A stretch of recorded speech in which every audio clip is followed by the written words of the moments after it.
Well, hello everyone, and welcome to 2022. It even sounds weird when I say it, but this is Radio Entrepreneurs, and we continue to stream stories of entrepreneurship, business, and how people are adapting to this economy. But one of the things you need to know in 2022, with all the changes going on, is you need to know what you need to do to protect yourself from the wrong employees. And because of that, again, every week we like to speak with Sheriff Sharkey, Phil Sharkey, president of the Higher Authority. Welcome back, Phil. Thank you, Jeff. I appreciate it. It's always great to meet with you and talk with you. And I think I have an interesting topic today. And I want to jump right into it, Jeff, because I'm getting a lot, as you said, we're into 2022 now, and I get a lot of people going to me, why bother screening anymore, Jeff? Why even bother? You know, we got the remote workers, the COVID, I can't find people. I don't want to scare anybody away. Why even bother? And then it leads into a second question. If they do something, they go, why bother with a full background investigation? I don't need it. I don't want it. Just give me a criminal check and I'm good to go. And I have a local example and a national example, like why you may want to consider doing a full background check. And I think it's very, very strong for my argument, if you know what I mean. So if I could jump right into it, Jeff, I got a local story here. It's according to Jason King. He's a news reporter for Channel 5. We all know WCVB, the ABC affiliate.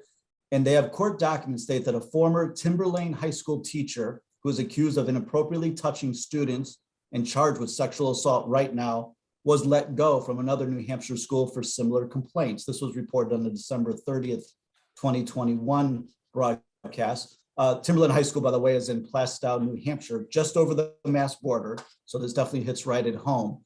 The gentleman, it's public record info, I'll leave his name out, but he's 63 out of Bedford, New Hampshire. Right now, he's charged with 2 counts of simple assault and 1 count of misdemeanor sexual assault after a lengthy investigation. The reported victim is a female teenage student at the high school. Court documents say that this gentleman had previously been let go from Nashua School District after he was accused of touching young female students and thinking it was okay to give them a therapeutic massage in the school. Now, here's the big point for my line of work. The human resource director for the Timberlane Regional School District told police that this gentleman's background check consisted of a fingerprint criminal check. That's great. And they spoke 2 references. They did not call his previous employers, but only spoke 2 references. Now, you and I know that a reference is only as strong as the person and the integrity of the person. I've had people in prison give me 3 good references. They're called what we call in my industry hip pocket people. They would not give them for you to reach out to unless it's going to be favorable. So that's definitely not good enough. This gentleman had also been let go from schools in North Andover, Massachusetts, as well as Nashua, New Hampshire. So this example shows you how valuable a full background investigation had been. Had they just reached out to the former employers, information would have surfaced that this was a possibly dangerous person and a poor hire. And this is a case where a full background investigation really would have been necessary to protect the school district and protect that next victim. These are the things that drive me bananas in my industry. And when I get pushback from people who tell me it's not necessary, it's not important, people have rights. Of course they do, but so did this young lady, and so did the people at the next place of employment that this predator moved on to. So, Phil, this has been something I've seen for a long time, and that is, I don't know if this is the case, so I'm sort of asking you. That is, I understand and believe strongly that this person should never have been employed. But the people who implemented the hiring programs, the policies for hiring, they should be fired as well. These are the people responsible. Are they still in their place? Yeah, it's true. And again, I know, and I think a lot goes to our situation today where best practices have started to slide down the hill because of the hiring situation, the lack of staffing, the lack of available people. But you can't, because you, as you just mentioned, Jeff, open yourself up to being questioned, as well as your professionalism, your practices, what you're doing there. And you know the way people are regarding providing a safe workplace for our youngsters. You know, they're going to be, I am shocked that's what it consists of, just doing a criminal check, which is obviously standard and important.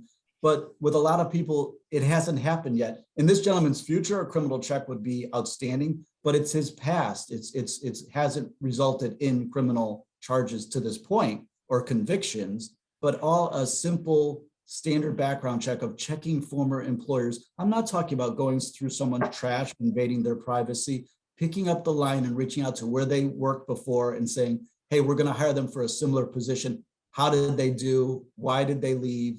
What were the situations regarding their employment there? And would you find them eligible for rehire? Those four simple questions would have answered it. But this is also not true, not only true for school systems. This is true for any organization, because people are in a position of responsibility with people in organizations. And leaders have to set the right policies and they have to implement the right policies. You just don't hire willy-nilly, and you need to go through the right checks. That's the point, because you can have people doing inappropriate things with adults too. Absolutely. And sadly, I've seen that all too often. Absolutely. And it's like what we've talked about before. It's fostering a proper culture for your business to succeed. It's a standard in place. It gives your business professionalism. Everybody is aware that we know what we're doing here. We have a policy in place. No one is higher or lower than someone else. You stay consistent. It's a background check policy to make sure your employees are safe, as well as the general public. And sometimes, again, if I get pushback on an individual, it's usually from people who are, have something to hide. But my point is that I don't think you should balk at the background process. I think you should be pleased you're going into a company that takes the time and energy to make sure it is a safe workplace, trying to do their best that they can for their employees. So I scared to ask, do you have a sort of mind twister for me? I think you've already got me once today. I'm kind of angry at the story you've told me already. I do, Jeff. So that's a local example. And then I like to go nationally regarding, something that's happened that just makes me shake my head and, wonder what the people are that are in charge are doing. So this was the University of Michigan. Their board just fired, this just happened, their president last Saturday, citing an investigation into inappropriate relations with an employee and releasing communications sent from the university's email. So along with the announcement, the board published 118 pages of email communications between this gentleman, and heck, we can say his name here, it's President Mark Schlissel, former president. And this was 118 pages of email between Schlissel and an unidentified employee dating as far back as September 2019. In one of the emails, he sent a copy of the article in the New Yorker titled Sexual Fantasies of Everyday New Yorkers. This is a subordinate, someone that works for him. Just for fun, he wrote in the email. And again, this is a person, Jeff, that has a salary of $927,000 per year. And now he's been forced to resign, but they're arguing about whether it's going to be a termination and the university will be able to keep that salary, or if it's going to be a resignation and he darn well will keep his salary. But 118 inappropriate emails since September 2019. So I would assume the job entails more than that for this gentleman, but this is the type of person where a background check would be required before his next job, hopefully. Well, were there complaints also about this person, or no, they just found? There were other people as well, but specifically with this one female individual. And in December of 2020, he forwarded the employer a receipt for an online food order, and he actually wrote, "To whet your appetite and tell you what's for dinner too." So I don't know if they actually had a relationship. I don't think they did, other than the office stuff. But this surely shows his lack of judgment and character in such an important position for the University of Michigan. Not what they want. Well, Phil, 2022, we don't want you to let go. You've got the tiger by the tail. We want you to keep hammering home to these entrepreneurs what they need to do to make sure that they're protecting the culture of their organizations. Because right now, with the way people are within organizations, I see it every day, cultures are fragile.